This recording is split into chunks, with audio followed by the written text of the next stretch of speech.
Yesterday, Monday's lecture, we were outlining the expectations of the course conceptually and practically. Conceptually, remember that I started with Frederick Douglass's, an excerpt from his great speech, What to the Slave is the 4th of July, told the story about how he had been honored, in a sense, by his abolitionist friends to come to Rochester to speak about the meaning of independence, the 4th of July, how he refused to do so because to proceed in that way for a man who had been a slave and self-emancipated, represented in so many ways the enslaved population of the United States, that to invite him to speak about liberty and independence was cruel mockery. We also talked about the ways in which, going back from Frederick Douglass's speech in 1850s, going back to the 1770s with the epitaph and the tombstone, about the ways in which freedom and slavery intertwined if you're trying to understand this country's history, and the way that citizenship and non-citizenship are intertwined. I want to pick up on some of those same themes today, and we are going to be lingering for the most part of this lecture just prior to the start of the Civil War. I'll offer a few, scant details chronologically about the Civil War, and end up with the New York City draft riots happening in the midst of the Civil War. And so this lecture is really our jumping off point from a chronological perspective for this course. And as you see by the end of the lecture, some core themes, again, that I articulated on Monday are going to be brought back into focus by the end of this narrative. So I want to begin today's lecture with a poem by the journalist, activist, Underground Railroad host, those slaves escaping towards freedom. She would open her doors to them. Women's rights activist, anti-lynching crusader, woman by the name of Frances Ellen Watkins Harper. It's a poem written in 1854, the same moment that Frederick Douglass is castigating his abolitionist friends about their understandings of freedom and of liberty and of slavery. The poem is called Bury Me in a Free Land. And I want you to listen. I'm not going to say the poem is high art. It's better than I can do, but it's not high art, I don't think. But think about the images that are crafted in this poem, sort of the psychological terror represented in this poem as well. Bury me in a free land. Make me a grave wherever you will, in a lonely plain or a loft hill. Make it among earth's humblest graves, but not in a land where men are slaves. I could not rest if around my grave I heard the steps of a trembling slave. His shadow above my silent tomb would make it a place of fearful gloom. I could not rest if I heard the tread of a coffle gang to the shambles led, and the mother's shriek of wild despair rise like a curse on the trembling air. I could not sleep if I saw the lash drinking her blood with each fearful gash, and I saw her babes torn from her breast like trembling doves from their parent nest. I'd shudder and start if I heard the bay of bloodhounds seizing their human prey, and I heard the captives plead in vain as they bound afresh his galling chain. If I saw young girls from their mother's arms bartered and sold for their youthful charms, my eye would flash with a mournful flame, my death-pale cheek grow red with shame.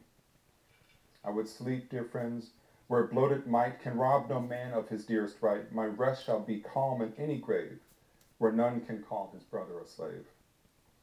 I ask no monument, proud and high, to arrest the gaze of the passers-by.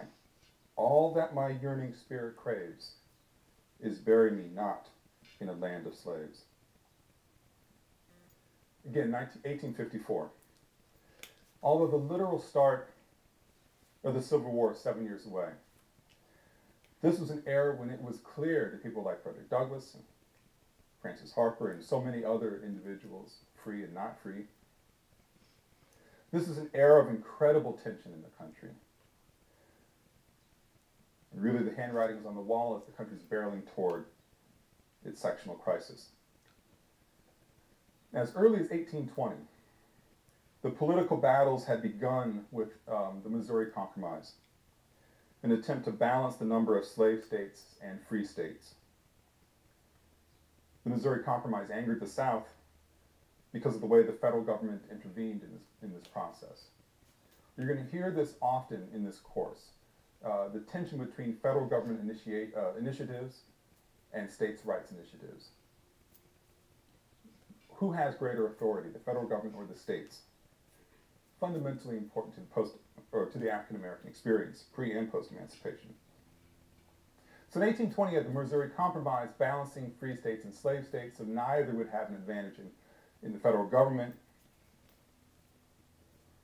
when it came to setting policy about labor in particular. Fast forward, 1850, the Compromise of 1850, essentially the same issues as in the Missouri Compromise, relating to territory gained in the Mexican-American War, what part of the United States is going to be free versus what part is going to be, or what states are going to allow slavery. One of the most important texts in U.S. history, novel, Uncle Tom's Cabin, is published in 1852, written by Harriet Beecher Stowe.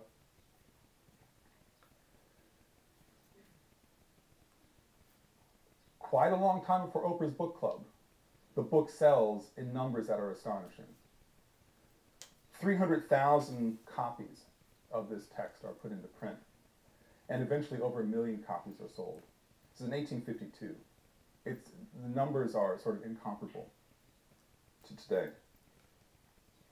The importance of the book is that it galvanizes, through this very sort of romantic and sort of treacly novel. It reads it's an interesting read in our contemporary ears. But it galvanizes so much of Northern opinion about slavery. And frankly, helps pull this country apart, looking backwards. In 1854, you had the Kansas-Nebraska Act that wipes out the Missouri Compromise of 34 years earlier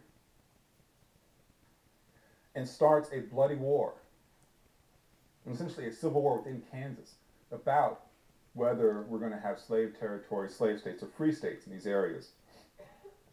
Out of the battles in Kansas, the Republican Party emerges, didn't exist before, and it would become the party that was most sympathetic to the African Americans' interest in becoming free and having citizenship rights. It becomes the party with which blacks would affiliate until the mid-1930s. Now, this takes us up to around 1857. Again, I'm fast-forwarding to a lot of history here, just to get to the some of the main themes of this lecture. So the country is being ripped apart through a variety of federal, state, legal battles about where people can be free and where they cannot, what states can support slavery, recognized as being legal. During all these battles, a court case is winding through the system, a legal case, and it's finally decided in 1857 by the Supreme Court. Scott v. Sanders, more famously the Dred Scott case. Now, it's a complicated case, which I'll reduce to its simplest forms. It's a complicated case that revolves around travel, essentially. North of the line 36 degrees and 30 minutes, related to Missouri Compromise and battles in Kansas and Nebraska. North of that line, the country is, these are free states. South of the line, you're in slaveholding territories. Dred Scott lives on both sides of this line. He's a slave. Sorry if I didn't make that part clear. He's a slave and lives with his master and his mistress on both sides of this line, on and off, over the course of much of his life. And for much of a decade, he's living in free territory. When his master dies in 1846, Scott sues for his freedom on the ground that he had been living in free territory. You can't own me. I've been living in a place that doesn't recognize that status. So he sues in court. The courts go back and forth until the Supreme Court issues the final decision in 1857. 11 years have transpired since the original suit. And in the course of these cases the decisions going back and forth, Dred Scott and his family, if you can imagine, have been emancipated, re-enslaved, emancipated, re-enslaved, depending on the court's decision. He's living a life in a terrible, a limbo that we really can't imagine. Well, the Supreme Court weighs in and solves the matter once and for all. Chief Justice Roger B. Taney writes a decision that is quite notable. He says that Scott should remain a slave, that by virtue of his slavery, he is not a citizen of the United States, and so could not bring suit in a federal court in the first place. He wipes out the whole process. You were never a citizen because you were a slave. You didn't have the right to sue. Moreover, Taney says, that as a slave, he was personal property, and personal property can never become free. And we think of personal property as inanimate objects. Certainly, African American slaves were not inanimate, but for Taney, it didn't matter. That's a gray area. If you could call it a gray area, for Taney, that was a gray area. That was really reduced to something simple. They were personal property. They could not become free. Adding insult